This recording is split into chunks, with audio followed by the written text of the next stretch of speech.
Hi, everybody, and welcome to Right on Track with Renee Bernard. I'm Renee Bernard. Thank God it's not a fashion channel. Just saying. Because, yikes. Yikes. All right, so, topic for writing video today is beyond the one book, because let's face it, you're not just writing one book. For a lot of authors, the key or the secret to success and to building their readership and getting to that next level involves series. So we're not doing standalones. You can do standalones. They're fabulous. But it's a one and done. Whereas with a series, you're sort of going for the mini series, right? Like in television or a series. The one-time event is great, but you can see how a series probably makes that network a lot more money in the long term because viewers keep coming back, more advertising, blah blah blah. So writing almost has the same principle. If you want to build a following, so you want them to follow you from one book to the next book to the next book to the next book, and that is easily done, or more easily done, she said, with a series.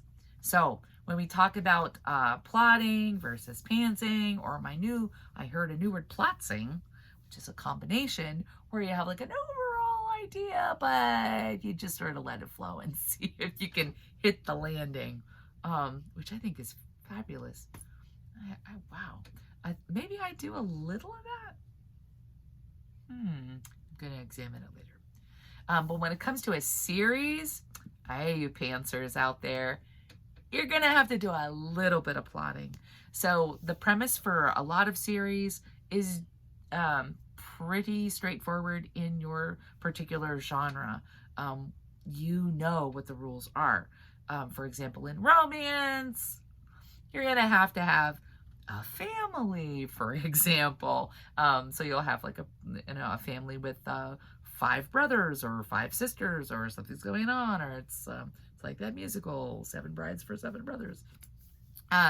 Because you want to have, again, multiple characters. You'll have a small town. I'm thinking of contemporary romance.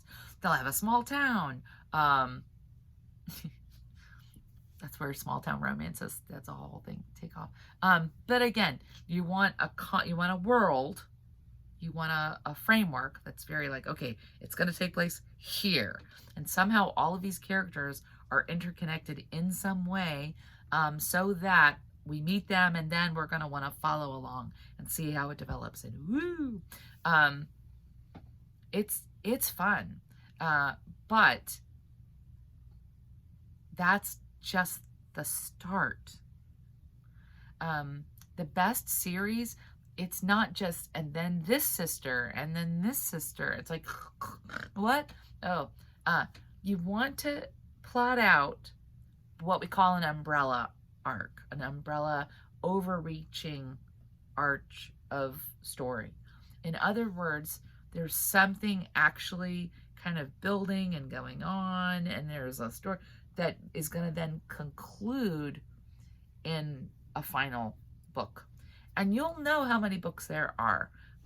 Every series, not every series, most of them have a beginning, a middle, and an end. So you want to think of it like, in my big story, how is this going? And again, think of television.